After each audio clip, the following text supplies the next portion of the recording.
Elena, por haber pensado en mí desde el principio.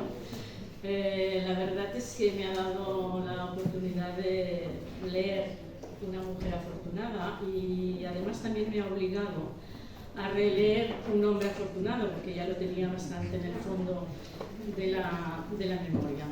La verdad es que nunca se me había ocurrido pensar que mi práctica y mi entorno se parecían tanto a la de una médico rural inglesa. Bueno, excepto en el tema de hacer domicilios en bicicleta, porque a ver si esto funciona, os pongo mi zona de domicilios para que veáis que, bueno, que en bicicleta ya me gustaría.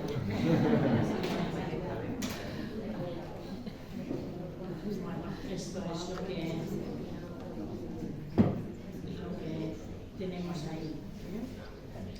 Una tremenda dispersión de urbanizaciones, de masías y de un poquito de todo. Los campos de fresas, que son característicos del pueblo. Más o menos. Ahora os paso un poquito todo el PDF, cómo va.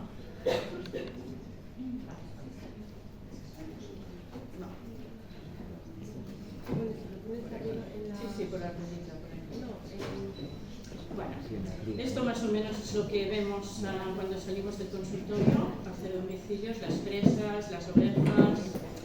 Este es el consultorio y estos son mis compañeros, la UVA3, el enfermero y el administrativo con los cuales trabajo.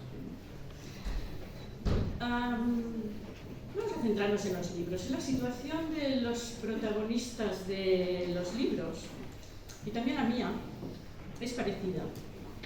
Su vida personal y su vida profesional forman un todo inseparable. Aman su trabajo, la comunidad se lo agradece,